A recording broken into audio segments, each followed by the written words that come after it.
Oke, selamat datang di Sejiwa Podcast Rehat, ruang edukasi hangat saat istirahat. Saya Dr. Ita Angelia dan rekan saya Dr. Nandar Junisaf hari ini akan menemani Anda untuk acara Hari Lansia Sedunia, di mana kita memberi penghormatan kepada orang tua kita, kakek nenek, dan juga lansia lainnya yang menjadi pilar keluarga dan juga masyarakat.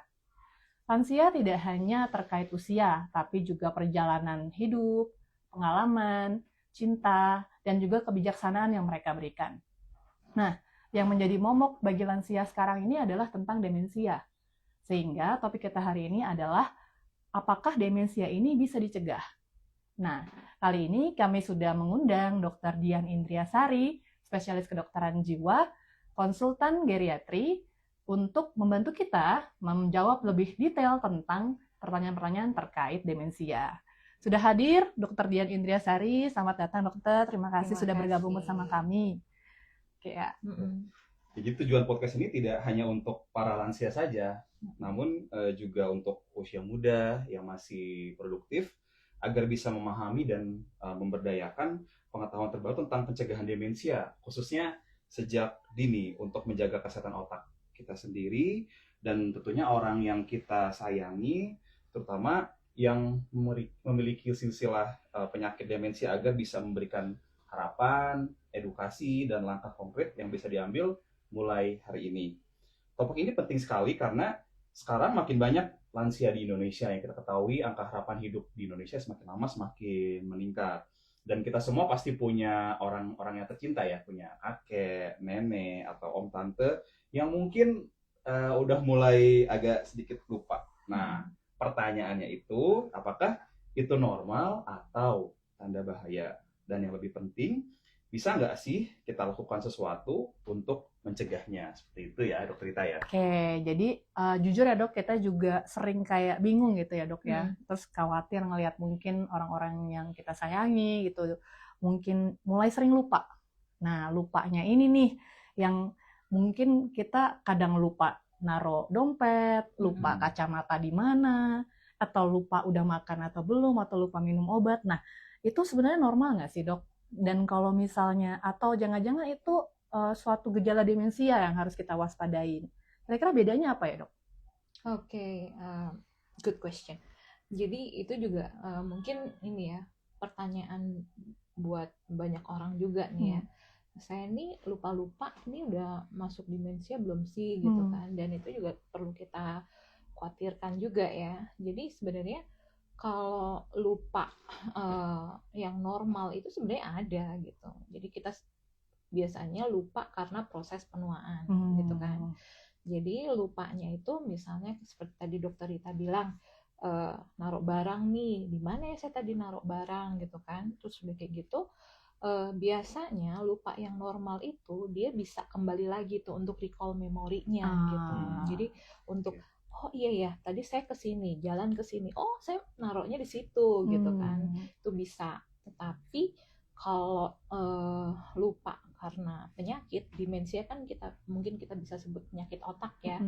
Itu kondisi lupanya itu memang jauh lebih serius gitu. Jadi kadang-kadang mereka lupa dan nggak bisa lagi tuh menggali memori tentang barang yang tadi. Dan itu kadang-kadang terjadi hampir tiap hari. Kalau tadi yang lupa yang normal karena itu dia sekali-kali aja gitu. Seperti itu. Ya, Oke, seperti itu ya. Jadi kalau kita misalnya dari segi frekuensi berarti tadi ya dok ya, akan pada pasien demensia itu biasanya lebih rutin selalu lupanya ya dok, ketimbang yang memang mungkin lupa karena faktor umur aja atau capek aja gitu ya dok. Oke, mungkin selain lupa dok, ada nggak yang misalnya mungkin perlu kita ketahui juga dok, yang membedakan antara pikun dengan demensia ini dok? Oke, kalau pikun karena usia faktor penuaan biasa aja ya, dari segi aktivitas biasa, dari segi hal-hal yang lain juga biasa gitu. Tapi kalau yang untuk demensia sendiri dia sebenarnya nggak melulu cuman lupa gitu. Jadi demensia itu kan mempengaruhi yang diserang itu adalah fungsi kognitif kita. Fungsi kognitif Ah, ya. ah. Kognitif tuh kira-kira seperti apa ya dok? Apa yang kita lakukan sehari-hari atau gimana dok? Oke, bagus. Jadi fungsi kognitif itu adalah suatu domain ya. Jadi dia fungsi yang penting untuk kita, fungsi yang penting di dalam otak kita dan kehidupan kita sehari-hari gitu. Jadi kadang-kadang fungsi kognitif tuh kalau kita lihat ada domain kognitif itu kognitif sendiri itu tentang bagaimana cara kita berpikir, bagaimana cara kita mengingat, bagaimana cara kita berbahasa, seperti itu kan. Lalu bagaimana cara kita bersosialisasi itu juga masuk domain kognitif. Nah, jadi kalau misalnya pengen tahu tentang demensia tuh selain lupa-lupa apa aja, yaitu mungkin gangguannya ada pada cara berpikir penderita demensia. Misalnya nih kondisinya kalau misalnya kita ada masalah atau apa kan kita berpikir gimana cari solusinya apa segala macam. Pada pasien demensia hal seperti itu udah sulit buat mereka gitu. Bagaimana cara berpikir, terus bahasa tuh. Kadang-kadang ada beberapa pasien yang dia lupa ya, maksudnya vocabulary-nya tuh jadi lebih lebih menipis tuh perbendaharaan katanya gitu. Lupa mau ngomong apa gitu ya dok ya. Terus lupa ini tuh istilahnya apa gitu, dan itu susah untuk diingat lagi gitu. Terus untuk perhatian ya kan, perhatian kadang-kadang kalau misalnya dokter Nandar, dokter Rita ngobrol atau nonton film tuh 30 menit kan masih inget ya, oh ini filmnya tentang ini gitu. Biasanya pada pasien-pasien demensia itu kadang-kadang 5 menit pun dia udah nggak fokus sama hal yang maksudnya ditonton atau apa kayak gitu. Jadi 5 menit kadang-kadang udah gelisah, udah terdistrak sama hal apa seperti itu. Nah, terus ada juga orientasi tuh. Orientasi itu adalah di sini kita biasanya periksa 3 orientasi itu 3 hal ya, ada tempat. Kadang-kadang pada penderita demensia itu dia suka merasa bahwa saat ini kita tanya nih, saat ini Bapak lagi di mana? Oh, ini di rumah saya di jalan apa? Padahal itu adalah rumah beliau pada saat beliau masih kecil atau masih muda gitu kan. Jadi beliau nggak ingat tuh saat ini lagi ada di mana. Terus waktu itu kadang-kadang yang lumayan sering juga ada yang tidak bisa membedakan ini siang atau malam. Atau kadang-kadang kita tanya nih tahun, Pak, Ibu sekarang tahun berapa gitu. Oh, ini tahun 2005 gitu. Beliau udah nggak inget tuh, ini ternyata tahunnya udah 2026. Terus satu lagi orang kadang-kadang orang satu rumah tuh harusnya kita inget kan ya, gitu. Itu beliau kadang-kadang lupa. Ini siapa ya, kayak gitu. Nah, itu udah tanda-tanda deh, gitu. Iya dok. Jadi makanya suka ada yang kayak padahal tinggal serumah, tapi kok dia nggak kenalin gitu ya dok, anggota keluarganya sendiri atau mungkin salah mengenali ya dok ya. Iya betul. Oke. Jadi demensia itu bukan cuma sekedar lupa ya dok ya. Jadi ternyata banyak faktor yang lain yang mempengaruhi kualitas hidup si orang ini, baik tadi dalam fungsi berpikir gitu ya dok ya, mengambil keputusan, memilih apa yang mau dikatakan, begitu juga dalam mengenali atau mungkin menyadari di lingkungan sekitar dia sekarang ya dok ya. Betul. Oke.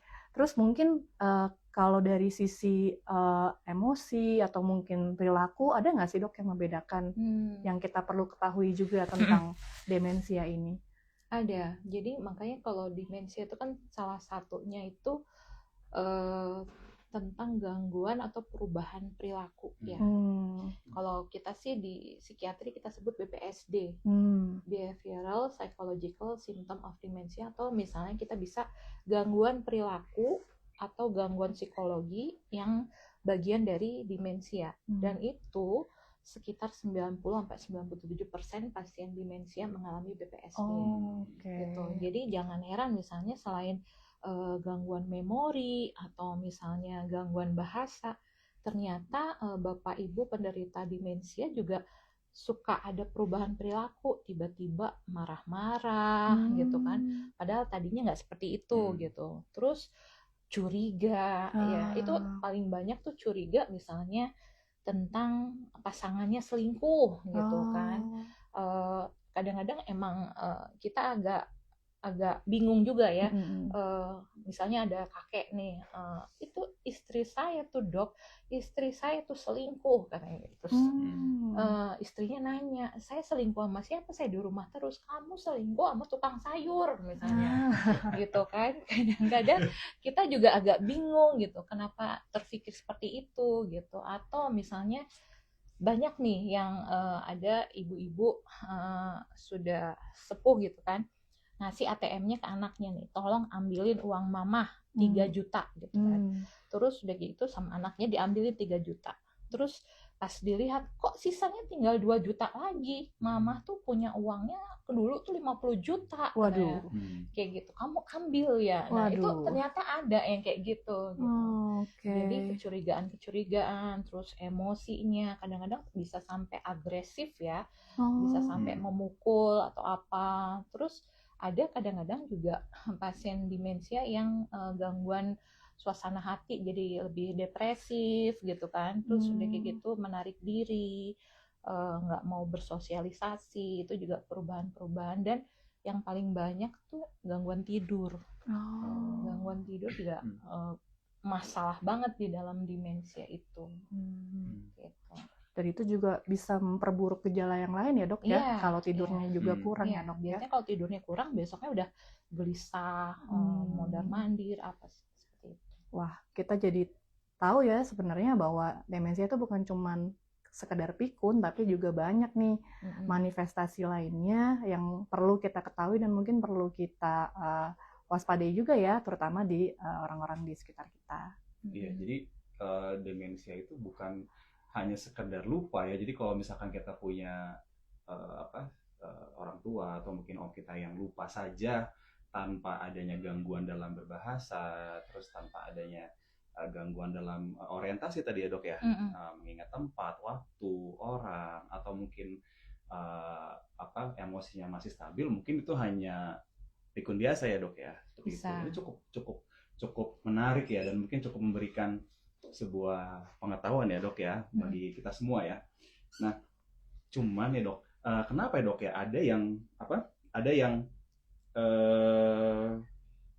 seorang itu ada yang bisa kena demensia, ada juga yang enggak, karena kita mungkin punya tetangga yang mungkin umurnya juga sudah sepuh gitu, tapi dia masih punya daya ingat yang cukup baik, emosinya juga masih baik gitu. Tapi kita punya nih tetangga yang lain gitu, tapi dia lebih mudah lupa gitu. Nah, kira-kira demensia ini penyebabnya apa ya dok ya? Oke, jadi demensia tuh kayak apa ya? Kayak payung besarnya gitu kan. Jadi nanti di situ ada beberapa penyebab nih gitu. Jadi yang pertama, yang paling banyak ternyata penyebabnya adalah penyakit Alzheimer. Penyakit Alzheimer itu penyakit yang berhubungan dengan protein di otak. Gitu. Jadi protein otak itu dia ada masalah gitu, akhirnya banyak produksi atau jumlahnya cukup banyak sehingga mengganggu sel-sel otak gitu. Dan sel otak kalau di Alzheimer itu kan ada protein beta amyloid sama protein tau gitu. Dan itu berhubungan dengan plak ya kan. Jadi plaknya tuh ada di otak, dan ternyata plak itu membuat kerusakan otak sampai bisa jadi kematian sel otak gitu. Nah, itu yang membuat akhirnya banyak kondisi-kondisi pasien demensia itu dia akan terus terjadi perburukan. Gitu. Akan terus menurun berarti dok? Ya, menurun. Nah, itu sampai akhirnya ada kita sebut namanya penyusutan volume otak. Itu bisa gitu. Jadi itu yang membuat pasien-pasien jadi makin kesini kok makin buruk ya gitu. Selanjutnya ada demensia karena vaskuler. Jadi vaskuler itu penyakit pembuluh darah ya, seperti kita ketahui tentang kayak hipertensi gitu ya, diabetes mellitus, terus kemungkinan stroke, ada stroke atau apa. Nah, ternyata kondisi-kondisi atau gangguan vaskuler tersebut itu juga bisa mencetuskan suatu demensia. Gitu. Yang lainnya masih banyak nih, ada infeksi di otak itu juga bisa. Terus udah kayak gitu tumor otak juga bisa. Gitu dong. Tumor otak yang membesar, menekan, itu juga ternyata bisa mengakibatkan demensia. Dan yang lainnya yang tidak berhubungan dengan otak tapi bisa menyebabkan demensia, salah satunya adalah lifestyle. Lifestyle kita. Ya. Bagaimana cara kita makan, bagaimana cara kita bergerak, itu juga ternyata bisa gitu, bisa mencetuskan. Dan ternyata ada satu lagi nih yang sebenarnya itu bukan informasi baru ya, polusi udara. Gitu. Ya kan? Sekarang kan banyak tuh ya. Iya, Dok. Teman-teman tuh ayo kita ke kantor dengan jalan kaki atau jalan dengan ya, Dok, sepeda ya. gitu. Tapi di belakang angkot. Iya. Atau di belakang bis gitu kan, yang sekalinya ngegas langsung bus gitu kena kan, semprot kita ya, Dok. polusinya. Nah, itu ternyata itu juga bisa loh mengakibatkan demensia. Itu yang mungkin harus diwaspadai teman-teman kita yang masih muda-muda gitu kan, gitu. Bikers kita nih ya, Dok ya. Betul. Tadinya pengen sehat, tapi kok jadi masalahnya jadi berat kayak gitu. Berarti harus ada yang kita kita saring lagi nih, olahraga yang kayak gimana nih yang kita butuhkan seperti itu. Oke. Ya ternyata berarti penyebab demensia itu cukup banyak ya, Dok. Tadi mulai dari yang ada penumpukan protein di otak yang akhirnya menyebabkan penyusutan, ada juga yang terkait dengan pembuluh darah, nah itu terkait dengan hipertensi ya. Jadi itu memang harus harus diwaspadai ya, Dok, ya, harus ada polusi seperti itu. Nah, dari semua penyebab itu ada nggak yang bisa kita kontrol, Dok, supaya minimal ketika kita punya orang yang kita sayangi, khususnya orang tua tuh, orang tua kita ya bisa nggak kena demensia gitu, Dok? Ada banget itu. Jadi gini, kalau kita tuh memikirkan ya, ada faktor yang bisa diperbaiki, ada tidak. Genetik nggak bisa diperbaiki kan? Nggak turunan ya, Dok ya? Iya, itu genetik, usia nggak bisa kan? Oh iya. Tapi lifestyle itu bisa gitu. Jadi bagaimana cara kita mencegah diri kita sendiri untuk misalnya kayak tadi saya bilang kan diabetes itu bisa diperbaiki kan. Gitu. Oke. Ya, padahal diabetes juga bisa mengakibatkan demensia. Terus dia kayak gitu, misalnya hipertensi, ya kan, hipertensi bisa kita jaga tuh. Nah, hal-hal lain itu bisa misalnya kita lakukan kegiatan kayak olahraga kayak gitu kan, itu juga bisa gitu. Ibarat kata nih bergerak gitu kan, bergerak itu bisa membuat aliran darah kita ke otak bagus gitu kan, sehingga misalnya ada gangguan di otak, misalnya kayak mungkin kita pada saat kita kelelahan kan oksigen cukup turun tuh ya gitu. Jadi kita bisa dengan olahraga rutin, bisa dengan stimulasi otak, kayak belajar gitu kan. Kalau misalnya ada Dokter Rita masak bisa. Saya suka makan, Dok, tapi kalau untuk masak kayaknya masih banyak yang lebih bisa. Saya lebih berharap ke yang lain, Dok. Iya, tapi kan bisa tuh nyoba-nyoba. Iya, gitu belajar kan. ya, Dok ya. Oke. Jadi kalau misalnya dengar tadi dokter bilang, sebenarnya banyak ya, Dok, yang bisa kita kontrol ya, Dok ya. Kayak dari semua penyebab-penyebab yang tadi. Nah, ada nggak sih, Dok, faktor-faktor yang membuat kita tuh justru lebih rentan gitu. Jadi misalnya memang dibandingkan orang-orang lain, kelompok-kelompok seperti ini nih yang mungkin punya resiko lebih tinggi, Dok, untuk terkena demensia gitu ya, Dok ya. Atau apa yang kira-kira perlu kita waspadai, Dok? Oke, jadi seperti yang tadi saya bilang, biasanya faktor penyebab demensia itu yang pertama adalah usia. Jadi usia, kalau kita udah deket nih usianya 50 tahun ke atas, itu kita harus benar-benar sudah mulai aware gitu bahwa ada sesuatu yang menunggu yang nggak baik tuh, yang harus kita hindari. Gitu kan.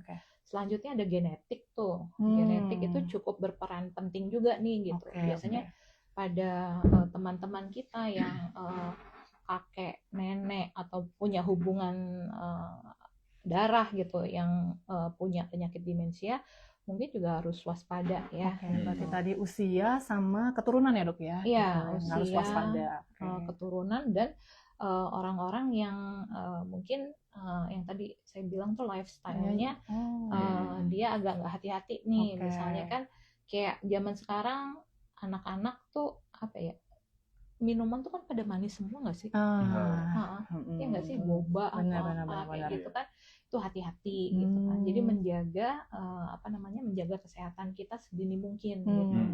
Karena memang proses penuaan itu ternyata mulainya dari usia 30. Oke, Iya. harus hati-hati nih kita. Iya. Dokter Nandar, gimana nih dok? Gimana Saya nih? udah lewat. Saya udah lewat, saya lebih Oke. deg-degan gitu. Oke, jadi buat yang berusia 30 tahun ke atas, penyuka manis tadi ya, terus Iya. yang mungkin kurang olahraganya ya dok ya, Iya betul. itu tadi yang mungkin juga sering terpapar dengan polusi-polusi, nah itu mungkin faktor resiko yang lainnya ya dok ya, Iya. selain dari Iya. usia sama keturunan yang harus diwaspadai. Mm-mm. Oke, nah tadi kembali ke cerita dokter Nandar nih, saya tertarik ada Mm-mm. sekitar kita yang mungkin kok bisa ada misalnya lansia yang masih aktif dok, kadang kan suka lihat ya dok ya, masih bisa mungkin olahraga atau di klub dansa atau mungkin masih bisa main gadget gitu ya dok, masih suka bikin TikTok lagi jangan-jangan ya gitu. Tapi ada juga yang mungkin cuman bisa makan disuapin gitu dok, terus cuman bisa diem aja atau mungkin kadang bahkan nggak ngenalin keluarganya sendiri ya dok. Kira-kira faktor apa yang bisa membedakan kedua lansia ini bisa sangat-sangat berbeda dok? Oke, kita masuk agak lebih serius ya. Oke, serius nih kita. Maju ya. Oke, tetap serius ya teman-teman. Serius ya. Oke. Jadi gini ya, otak kita tuh luar biasa unik, luar biasa ini gitu. Jadi kita ternyata kan kalau demensia sendiri itu yang tadi saya bilang yang diserang adalah kognitif ya. Kognitif yang tadi dibilang bahasa lah apa kayak gitu. Nah, ternyata kita bisa punya tabungan kognitif. Atau cadangan kognitif. Jadi nggak cuma tabungan deposito aja dok Oh, ya, iya. ada tabungan kognitif. Itu juga perlu Sebat ya, jiwa. Iya dok. Iya. Tapi yang ini mungkin sesuatu yang mungkin nggak perlu susah payah banget ya dok ya. Dan nggak ada yang jual sih. Oh nggak, nah teman-teman nggak ada yang jual. Tapi bisa kita tabung dengan sendirinya gitu ya dok ya. Iya. Jadi gini nih, kalau untuk tabungan kognitif itu, jadi kita ibaratkan nih otak kita kayak kota besar. Oke. Ya kan? Kayak kota besar. Jadi misalnya kita lagi ada di daerah B, kita mau ke daerah A, ya kan? Kita di otak kita tuh udah punya jalur jalan tol misalnya, jalur gang-gang biasa atau jalan biasa gitu kan. Nah, pada saat salah satu jalur itu macet, kita nggak bisa lewat sana, kita masih punya cadangan jalur alternatif. Itu jadi analogi cadangan kognitif itu seperti itu, bahwa kita punya jalur-jalur alternatif yang kalau misalnya jalur otak A lagi rusak bermasalah, kita punya cadangan yang lain. Nah, itu cadangan itu ternyata bisa menolong kita pada saat misalnya kondisi kita sudah lebih dari 50 tahun, kita sudah mulai harus waspada dengan kondisi gangguan kognitif. Nah, kita punya tabungan itu gitu. Nah, selain tabungan dibilang cadangan kognitif, itu ada istilah juga namanya neuroplastisitas. Okay. Jadi nanti kalau misalnya kita tahu tentang ini, kita benar-benar merasa bahwa otak kita keren banget ya kayak gitu. Jadi sekalian nih, neuroplastisitas itu memang suatu kondisi ya di mana otak kita itu ternyata bisa berubah, bisa beradaptasi. Kan dulu kita mikirnya otak kita kalau udah maksudnya udah melewati usia lebih dari 50 tahun itu kayak udah beku gitu kan, udah nggak bisa lagi diperbaiki, udah nggak bisa lagi mentok lah ya dok ya. mentok, ya udah segitu-gitunya gitu. Kalau misalnya kita IQ-nya 70 ya udah mentok gitu, nggak bisa ditambah lagi. Ternyata itu salah gitu, maksudnya ternyata kita bisa dengan neuroplastisitas, kita bisa mengembangkan, kita bisa merubah otak kita, dan otak kita beradaptasi sehingga tadi yang cadangan itu kan dia buat jalur alternatif. Nah, si neuroplastisitas itu dia juga bisa bikin jalur baru gitu. Dan itu yang membuat kita mungkin punya tabungan kognitif gitu. Jadi meskipun misalnya saya kan dok, saya punya keturunan nih demensia, jadi otak saya kemungkinan juga bisa mengarah ke penyakit demensia itu. Tetapi pada saat kita punya cadangan kognitif yang banyak, yang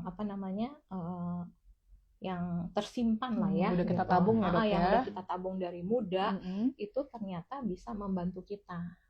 Sehingga kalau misalnya dokter Rita sama dokter Nandar ada cerita tuh yang orang Jepang, pernah dengar nggak? Yang mana tuh dok? Jadi orang Jepang itu bapak-bapak pada saat meninggal, dia diotopsi, ternyata si plaknya itu banyak banget. Gitu. Plak-plak yang dari protein otak tuh banyak banget.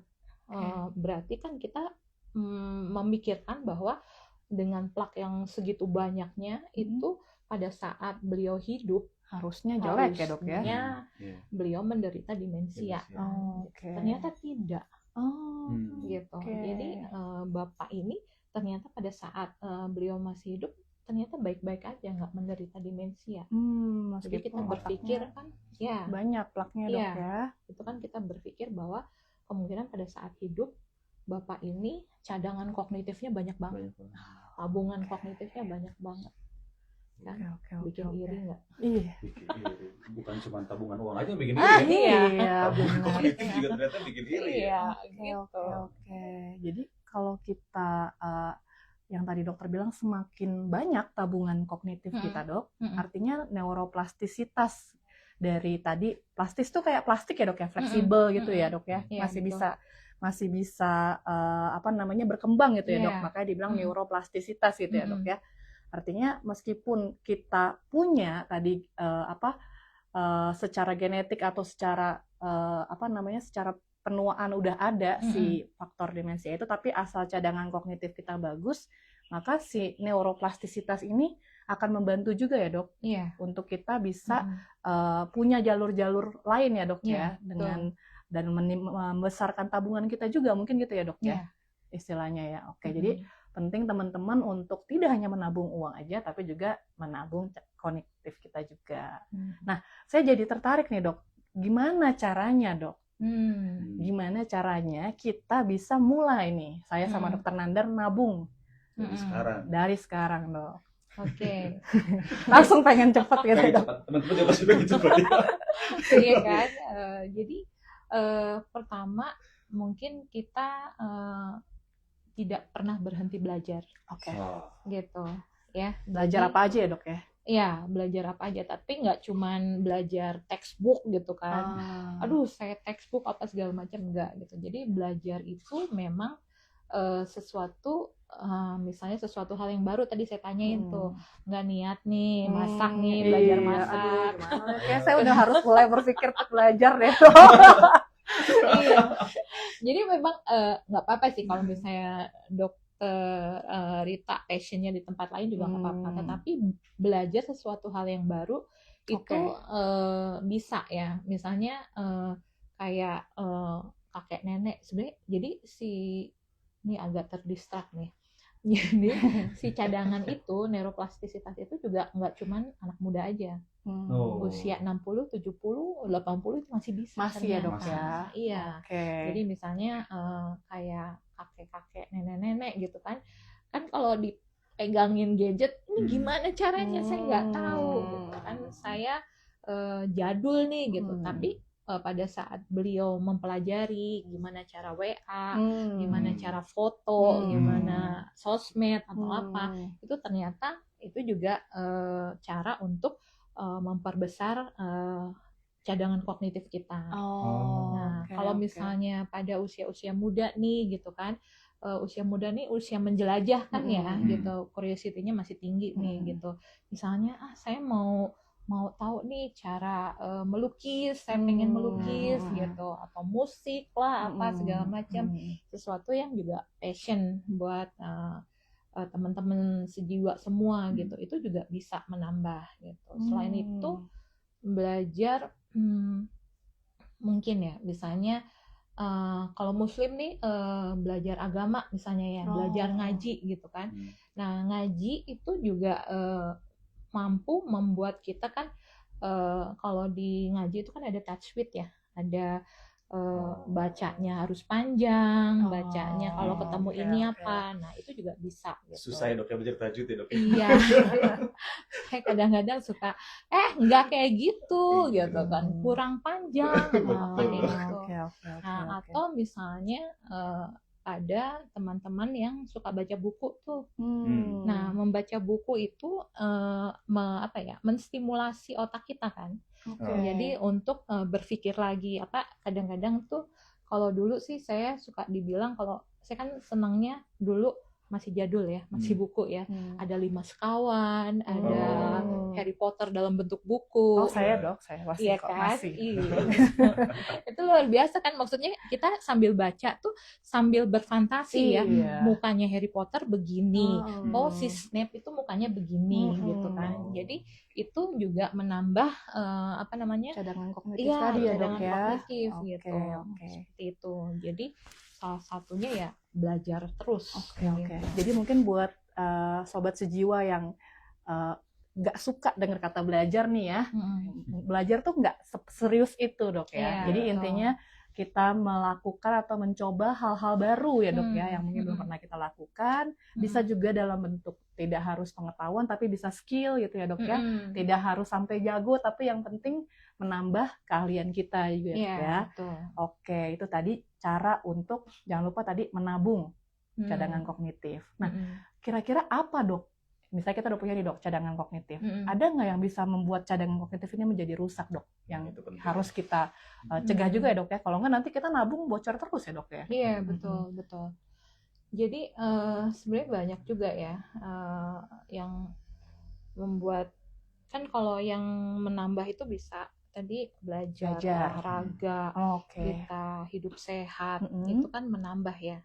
Jadi kalau yang merusak kita mungkin pada saat kita udah mulai males nih gitu, udah mulai misalnya dalam pekerjaan itu kita ada stres. Nah, stres tuh bisa merusak si cadangan kognitif kita. Gitu dong. Iya, stres itu ternyata cukup cukup besar gitu merusaknya. Selanjutnya pada saat kita stres nih, kita tahu kan ada namanya hormon stres. Nah, dengar nggak? Kortisol ya dok ya. Iya, itu kortisol. Sekarang tuh udah agak familiar ya teman-teman itu dengan kortisol. Nah, kortisol itu merusak sel-sel otak kita gitu. Kesel kan, kita udah nabung nih gitu. Taunya dirusak dengan stres atau dengan kortisolnya keluar nih kayak gitu kan. Jadi mungkin bisa kita belajar bagaimana kita memanage stresnya kita gitu. Terus apa lagi ya, penyakit kronis kayak gitu. Kayak diabetes, kayak hipertensi itu juga merusak juga gitu. Berarti mungkin kita juga sejak dini harus ngecek ya dok ya, kita tuh punya nggak sih ternyata muda-muda tapi kita nggak tahu, kita pikir kita masih muda nih, nggak mungkin lah darah tinggi, ternyata tensinya 150 ya. Buat yang masih suka makannya bebas banget ya dok ya, yang mungkin berminyak, yang mungkin asin-asin. Di sini kan kalau nggak pakai micin nggak seru ya dok ya. Betul. Berarti harus cek dulu ya dok ya. Iya. Yang penting jangan sampai kita punya penyakit kronis yang kita nggak ketahui ya dok ya. Apalagi kalau kita punya keturunan kan, misalnya bapak keturunannya hipertensi atau apa, ada penyakit jantung atau apa, kita mesti lebih hati-hati. Tadi stres juga ya dok ya. Masalahnya kan stres tuh nggak bisa ya dok ya dihindari ya, pasti selalu ada stres ya. Iya. Jadi tadi dokter bilang yang penting adalah manajemen stresnya ya dok ya. Iya betul. Manajemen stres, gimana biar stres ini bisa kita selesaikan dengan baik tanpa merusak diri kita ya dok ya, Iya, atau merusak betul. cadangan kognitif kita. Oke. Berarti sebenarnya kalau misalkan kita bisa manage stres kita, terus tadi mengelola risiko-risiko seperti hipertensi, seperti itu sejak dini sebenarnya bagian dari pencegahan demensia ya dok? Iya betul. Jadi itu salah satu pencegahan gitu. Memang sih kayak maksudnya kayak klise gitu ya, maksudnya itu mah semua penyakit juga dicegah dengan cara itu misalnya kayak gitu betul kan sih. gitu. Tapi kan demensia penyakit ya. Iya benar. Iya, makanya kita mesti bisa gitu mencegah gitu. Oke, mungkin dok kalau untuk tadi pencegahan ya dok ya, kita udah bahas itu. Nah kalau yang udah kena demensia dok, atau mungkin sudah ada riwayatnya tadi di keluarganya demensia, apakah demensia itu sebenarnya masih bisa disembuhin dok? Atau mungkin apa yang bisa kita lakukan dok kalau kita sudah tahu gitu ada resiko itu? Jadi sebenarnya kalau demensia nih, mohon maaf, tapi memang bukan penyakit yang bisa sembuh. Gitu.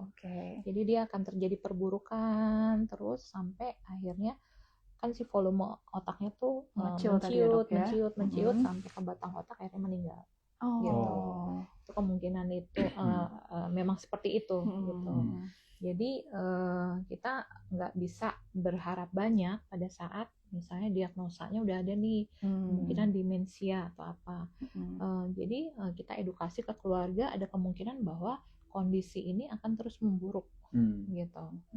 Nah, yang perlu kita jadi apa dong yang bisa kita perbuat nih gitu kan keluarga gitu.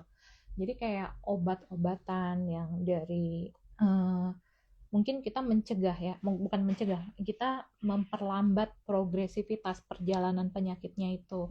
Misalnya kita ke penyakit dalam nih untuk faktor-faktor metaboliknya kayak darah tingginya, diabetesnya harus diobatin ya dok ya berarti ya. Betul gitu, dan itu harus rutin. Ya, terus misalnya kita ke bagian dokter saraf nih, apakah ada vaskuler misalnya, stroke kah atau apa, itu juga perlu diobati. Jadi jangan cuman saya pokoknya pengen ibu saya tenang gitu.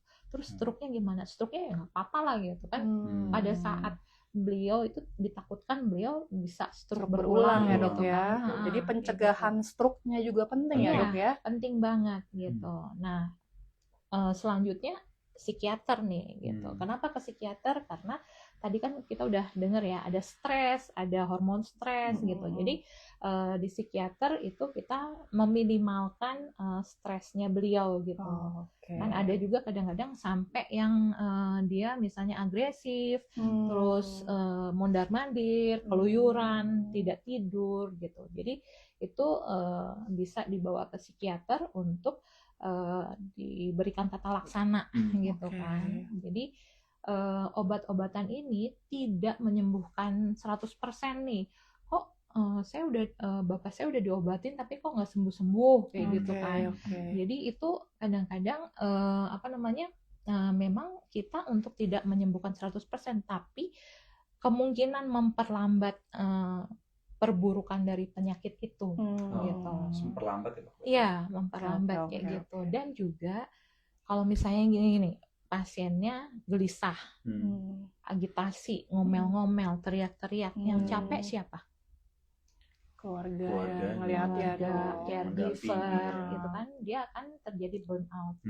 Gitu. Berarti tadi itu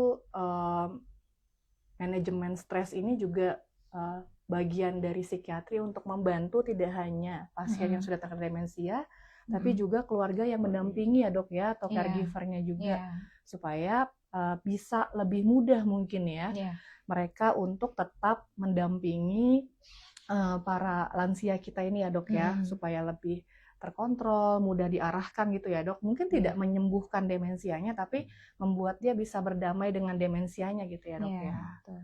Oke. Karena tentunya mendampingi orang tua atau orang terkasih kita yang mungkin memiliki demensia itu bukan suatu hal yang mudah ya. Pasti sangat melelahkan ya tentunya. Dengan membantu mengurangi gejalanya akan sangat membantu caregivernya ya dok ya, seperti itu ya. Oke. Mungkin sebelum kita ke ini ada pertanyaan mungkin ya dari kayaknya pasti para sobat sejiwa nih udah penasaran banget nih, pasti kayaknya banyak yang mau nanya. Iya dok, ini ada pertanyaan dari sobat sejiwa di TikTok. Oke. Dengan siapa itu? Ini lumayan banyak dok. Waduh, terima kasih ya. Dari H. Naim Fishing. Saya belum lansia, masih 30 tahun, tapi suka lupa nyimpen barang. Mau ngerjain sesuatu, tapi pas udah buka HP atau laptop, lupa mau apa. Atau pas ke dapur, tadinya mau ngapain, tapi lupa mau apa. Tapi pas diem beberapa detik, inget lagi, tapi suka tiba-tiba ngeblank. Itu kenapa ya dok? Apa nanti pas lansia menuju tanda-tanda demensia atau masih aman? Ini kayaknya relate ya, dokter Nandar ya. Gitu Kalau pas tadi saya dengar kok kayaknya aku juga ya. Psikiaternya juga. 11-12. Oke, terima kasih ya sudah mewakili kami untuk pertanyaannya. Mangga dokter Dian, gimana menurut dokter? Oke, insya Allah aman sih, gini kan gitu. Jadi pada teman-teman yang masih usia muda atau apa gitu kan, lupa itu sebenarnya manusiawi juga ya gitu, kadang-kadang lupa. Nah, yang perlu diwaspadai mungkin lupanya ini makin sering nggak gitu. Kadang-kadang memorinya benar-benar nggak bisa, ini saya mau ngapain ya gitu. Terus udah kayak gitu ada perburukan atau enggak gitu. Tapi kalau misalnya semua itu masih tidak ada, insya Allah aman. Kemungkinan yang terjadi bahwa apakah teman sejiwa ini capek nggak sih gitu. Jangan-jangan tadi stres kronis ya dok, jangan-jangan ya dok ya. Capek tuh kan kita nggak konsentrasi, agak buyar ya gitu. Jadi itu kadang-kadang yang juga membuat kita jadi mudah lupa gitu. Coba nanti kalau misalnya misalnya kita mau mengingat sesuatu, kita fokus dulu, konsentrasi dulu gitu. Karena stres juga bisa mengurangi memori kita. Si cadangan kognitif tadi ya dok, tabungan kognitif. Gitu. Oke.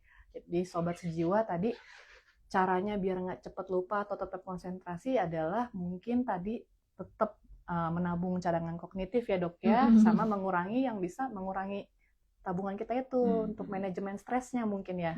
Kadang mungkin kita tidak menyadari kadang ya dok ya, kita tuh sebenarnya lagi stres atau karena selama ini mungkin terbiasa dengan itu ya. Mungkin nanti bisa kalau memang perlu bisa mencari pertolongan ke tenaga ahli ya. Oke, ada pertanyaan lain mungkin? Oke, siap. Luar biasa. Ini dok dari Parodi Drakor. Bagaimana membedakan orang tua yang sekedar pelupa dengan yang mulai mengalami demensia? Nenek saya suka sering lupa nyimpen barang, kadang suka lupa sama cucunya sendiri. Udah mulai lupa sama cucu ya. Oke, jadi pertama memang kita perlu ini ya. Kalau cucunya itu dia tinggalnya jauh gitu dan lupa, ini kayaknya masih wajar ya. Tapi kalau satu rumah nih, misalnya tuh rumah atau misalnya sering ketemu tapi lupa, nah itu hati-hati gitu. Jadi tetap kita periksakan nih nenek misalnya ada nggak masalah memorinya, apakah ada nggak menuju ke arah demensia gitu. Tadi ada yang kita lupa loh. Apa tuh dok? Demensia itu kan bukan hanya sekedar gangguan kognitif ya. Oh iya. Dia juga berkaitan dengan fungsi sehari-hari. Misalnya nih mandi itu karena beliau lupa, beliau udah nggak tahu tuh mandi tuh harus sikat gigi, mandi tuh harus sabunan gitu. Jadi gangguan kognitifnya itu nanti akan berpengaruh pada kehidupan sehari-harinya beliau. Yang biasanya itu udah Hmm. otomatis kita lakukan, Iya. tapi karena demensia, fungsi kognitifnya menurun, Mm-mm. dia melupakan itu ya dok Iya, ya. kayak misalnya ada nenek yang 30 tahun menikah tuh dia masak apa segala macam, tapi ada satu hari dia itu lupa tuh gimana cara nyalain kompor. Nah, itu mesti hati-hati juga. Jadi lupa yang mungkin istilahnya sesuatu yang secara rutin tadinya sudah dilakukan, udah jadi otomatis dalam hari sehari-hari, tapi tiba-tiba kehilangan Ya. kemampuan untuk melakukan itu, mungkin yang perlu diwaspadai ya, Jadi sobat warning sign sejiwa. berarti ya. Iya. Mungkin mudah-mudahan bisa menjawab pertanyaan sobat sejiwa yang tadi ya. Oke, masih ada pertanyaan? Oke. Sepertinya ini banyak fansnya Dokter Dian. Waduh, tentu saja. Dok ya, saya pernah jadi pasiennya Dokter Dian. Wuhu. Saya dari Subang. Waduh, Oh, dok, dari iya. Subang dok. Salam. Pertanyaannya lagi. Nah, sekarang itu era AI kan dok, lambat laun akan menumpukan otak sepertinya. Bisa jadi salah satu faktor penyebab demensia juga kah? Kebanyakan scroll medsos, terutama video pendek juga, apakah bisa menyebabkan demensia? Enggak dok. Ah, ini menarik banget ya dok. Iya, Karena kan saya pikir nggak cuman anak muda aja ya dok ya, sekarang yang pakai medsos, kita juga orang tua kita gitu ya, dan terutama pemakai pasif ya dok ya. Kalau udah umur segitu tuh mungkin scrolling terus, ngelihat terus tadi video-video pendek gitu. Terus AI sih memang mungkin yang pakai generasi kita sekarang nih banyak ya dok ya. Apakah itu bisa menumpulkan apa mungkin tadi merusak cadangan kognitif, atau mungkin sesuatu yang sebenarnya justru bisa jadi bahan pelajaran dok buat meningkatkan cadangan kognitif kita, tergantung bagaimana kita mungkin menerapkannya ya dok ya. Mungkin ada pendapat dari dokter Dian. Ini saya jadi inget ya, ada istilah neuroplastisitas positif dan neuroplastisitas negatif. Gitu, ya kan? Oke, jadi yang si plastik yang menyembang ini atau fleksibel ini ternyata ada positifnya, ada Iya, negatif. Iya, jadi neuroplastisitas positif itu perubahan kegiatan kita sehingga akhirnya merubah saraf nih, merubah saraf, beradaptasi dan akhirnya membuat cadangan kognitif. Gitu. Nah, neuroplastisitas positif itu biasanya berkaitan dengan kondisi kita dalam beraktivitas gitu. Jadi kita tadi belajar hal-hal baru, kita olahraga, itu neuroplastisitas positif yang bisa menambah kondisi atau tabungan kognitif kita. Nah, ada neuroplastisitas negatif. Neuroplastisitas negatif tuh pada saat kita itu jadi pasif, ya, pasif, lebih banyak diem. Terus dulu tuh ada tuh namanya kaum rebahan. Magerclub. Ya, gitu. Dokter Nanda, gimana nih dok? Saya di tengah-tengah ya. Di tengah-tengah Gimana nih ngaku. dok? Kaum rebahan ini nih ya, buat sobat sejiwa, apakah ada kaum rebahan yang ikut menonton? Coba, ini penting nih kayaknya ya. Iya, jadi tadi seperti kita lihat lagi ya, kita dengar lagi, kalau cuma scroll itu sebenarnya apa? Kegiatannya apa? Pasif atau pasif ya dok ya? Jadi itu termasuk kegiatan pasif di mana bisa mencetuskan nih kerusakan pada fungsi kognitif gitu, dan itu yang bisa mengarahkan ke kondisi, atau bukan kondisi ya, kemungkinan besar bisa menjadi suatu kondisi demensia, atau misalnya mungkin nggak seberat itu ya, mungkin MCI. MCI itu mild cognitive impairment, penurunan kognitif tapi yang dia masih ringan gitu. Tetapi itu pun juga bisa menjadi demensia. Jadi kalau misalnya sekarang kayak kita cuman lihat-lihat video atau nonton biasa gitu, itu ya boleh, tapi jangan keseringan juga gitu. Nah, kalau ada nih kita scroll medsos, tapi itu termasuk neuroplastisitas yang positif. Oh. kita bikin videonya. Ya, Jadi content dari creator ya dok. iya. oke. Jadi daripada kita nonton doang, kita ikut juga kan, ikut memikirkan videonya apa ya. Nah itu juga aktivitas itu juga bisa menambah tabungan kognitif. Oke, jadi mungkin AI atau mungkin sosial media itu bisa jadi pedang bermata dua ya dok ya. Iya. Ada yang bisa bikin kita jadi lebih inovatif, lebih kreatif, meningkatkan tabungan kognitif kita juga. Tapi kalau di sisi lain kita hanya jadi penonton gitu ya dok ya, itu malah membuat kita jadi tumpul ya dok ya. Betul. Jadi tumpul dan akhirnya mungkin bisa menurunkan tabungan kita tadi ya dok ya. Iya. Oke, jadi mungkin buat sobat sejiwa yang tadi tanya, mudah-mudahan bisa menjawab pertanyaannya. Dan kita juga mungkin harus mulai ngurangin nih dok berarti ya, scrolling itu ya dok ya. Dan bikin videonya ya berarti ya. Iya, kita tambah bikin video. Oke. Mungkin ada pertanyaan dari sobat sejiwa yang lain yang masih bisa kita tampung. Ada Bakulan Cegem. Oke. Dokter ter the best. Asik. Kasih. Ada lagi dok, pertanyaan mungkin masih banyak pertanyaan, tapi saya bacakan satu lagi aja. Oke. Bunda Lina Official. Dok, saya usia 50 tahun, kerjaan driver ambulan. Kenapa saya akhir-akhir ini suka salah menyebutkan nama orang? Oke. Suka salah menyebutkan nama orang ya dok ya. Oke. Jadi kita perlu tahu juga itu Bunda Lina ya.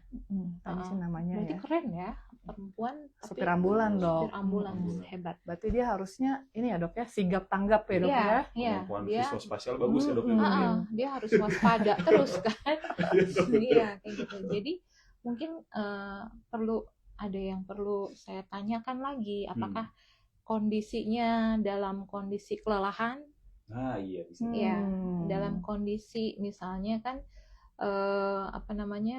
tegang gitu kan. Kita kan nggak ada tuh supir ambulans yang santai gitu kan. Benar.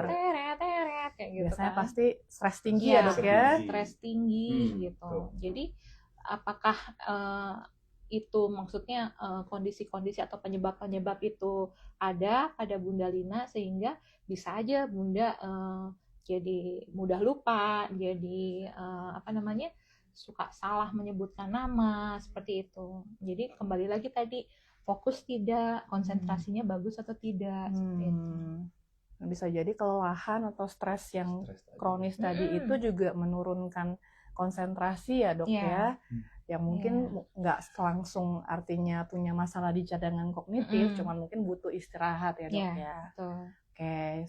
Bunda Lina tetap semangat ya, jangan lupa rehat. Oke, baik. Kalau dari, ada satu lagi. Oke, kita buka satu lagi. Dari Paradina Nabila. Kalau pasien autoimun sering brain fog dan bikin minder untuk belajar lagi, baiknya bagaimana ya dok? Oh, jadi pasien ini punya autoimun ya? Oke, brain fog gitu dok katanya. Iya, itu ada juga sih, ada pasien saya juga yang mengalami itu brain fog. Jadi kondisi seperti ini sih sebenarnya nggak bisa kita hindarkan ya, kondisi-kondisi autoimun seperti itu. Cuman mungkin yang seperti tadi kita bilang nih, kita punya alternatif kan. Kalau misalnya kita kondisinya dalam kondisi yang misalnya kita susah untuk belajar atau apa, mungkin kita bisa refresh dengan hobi, ya kan. Jadi misalnya hobinya apa gitu, hobinya kondisinya misalnya atau misalnya bercocok tanam, kita bisa lebih konsentrasi gitu kan. Jadi tetap kita bisa menabung kognitif kita tanpa misalnya kita harus melakukan terpaksa misalnya saya nggak bisa belajar, saya saya mungkin mengalami brain fog atau apa kayak gitu, tetapi kita masih bisa melakukan hal lain gitu. Oke. Jadi mungkin ya tadi ya dok, balik lagi belajar ini bukan suatu hal yang mungkin harus yang susah banget ya dok ya. Serius gitu nggak usah ya. Mungkin kalau tadi sobat sejiwa kita khawatir karena dia punya brain fog, dia nggak bisa belajar lagi. Sebenarnya mungkin belajarnya yang ringan-ringan ya dok ya, yang nggak perlu konsentrasi tinggi mungkin, atau sekedar membaca-baca santai yang tadi dokter bilang, itu bisa jadi pilihan ya. Yang penting kita enjoy ya dok ya dalam proses pembelajaran tersebut. Oke. Sepertinya banyak sekali memang pertanyaan dari Sobat Sejiwa nih. Terima kasih banyak loh Sobat Sejiwa atas aktifnya di jam-jam yang biasanya nih jam-jam ngantuk ini ya. Dan mungkin saya juga minta maaf mewakili tim kami, mungkin tidak bisa menjawab semua pertanyaan hari ini, tapi saya yakin banget dengan penjelasan Dr. Dian yang tadi sudah sangat jelas dan juga membuat kita bisa menerima dari sisi pengetahuan sebagai orang awam, kita pastinya mendapatkan pencerahan terutama tentang mengenal demensia ini. Oke. Gak berasa ya sejam itu terasanya cepat banget ya. Tahu-tahu udah jam 3 loh Sobat Sejiwa. Mudah-mudahan ini salah satu upaya kita juga untuk membuat tabungan kognitif kita meningkat. Cering. Bunyinya uang ya. Iya dong, biar tetap semangat gitu dong. Jadi sampai juga kita akhirnya di akhir podcast live hari ini ya. Jadi demensia itu bukan penuaan normal ya dok ya. Jadi itu dan bisa dicegah, dan mungkin suatu hal yang penting juga tadi ada istilah tentang cadangan kognitif. Kalau itu merupakan sebuah tabungan otak ya dok yang harus kita bangun, kekuatan otak ya dok ya, yang harus kita bangun sejak usia 30 tahun ya dok ya, dan nggak harus melakukan suatu hal yang serius, tapi juga melakukan suatu hal-hal yang sifatnya hobi ya, tadi kata pun kayak bercocok tanam seperti itu ya. Belajar yang penting. Belajar hal baru ya dok. Belajar hal baru ya. Nah, lalu juga ada istilah neuroplastisitas, itu otak bisa berkembang sampai tua ya dok ya.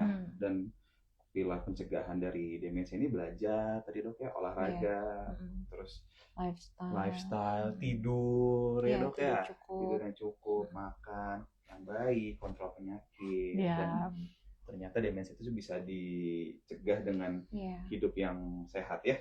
Jadi intinya mari kita jaga otak kita dan juga mungkin orang-orang terkasih kita ya, untuk supaya kedepannya tidak terkena demensia gitu ya. Kita mulai lakukan apa yang kita sayangi ke diri kita sendiri, ke orang lain, mulai dari sekarang. Nggak pernah ada istilah terlambat ya dok ya. Harus dari sekarang ya dok ya. Oke, buat Sobat Jiwa semuanya, jangan lupa share podcast ini ya, Sobat Sejiwa, terutama ke keluarga, ke teman, ke sepupu, ke grup-grup semua yang ada di WA. Saatnya kalian pada eksis, boleh di-share link podcast ini. Mudah-mudahan bisa bermanfaat. Jangan lupa subscribe, like, kemudian review ya, ngasih komen, boleh komen-komen ke kita. Dan mudah-mudahan nanti bisa bermanfaat buat Sobat Sejiwa dan keluarga Sobat Sejiwa semuanya. Bila ada pertanyaan lebih lanjut, mungkin yang masih pengen konsultasi atau mungkin bertanya, boleh mengunjungi Polipsikiatri di Rumah Sakit Jiwa Provinsi Jawa Barat, dan boleh nanti menghubungi konsultasi jiwa online dari Rumah Sakit Jiwa Provinsi Jawa Barat, yaitu Kajol. Nah, Kajol ya, kayak India artis India itu ya, Coach Hotahe. Mungkin yang tahu-tahu aja ini. Tahu aja ya, ketahuan tanah. Aduh, ketahuan deh umurnya. Oh ya, fokus Dokter Nanda. Oke.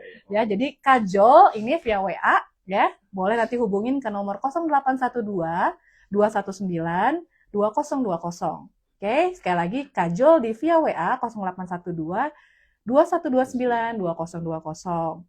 Baik Sobat Sejiwa, terima kasih banyak untuk partisipasi aktif Sobat Sejiwa untuk podcast Rehat atau Ruang Edukasi Hangat Saat Istirahat. Nah, saya suka banget ya istilah ini, rehat. Ruang edukasi sehat saat istirahat. Ya, mungkin kita akan berjumpa lagi di episode selanjutnya. Jangan lupa tetap sehat fisik, sehat jiwa, dan jangan lupa rehat. Oke, sampai jumpa semuanya. Terima kasih Dokter Dian, terima kasih Dokter Nanda. Dokter Nanda.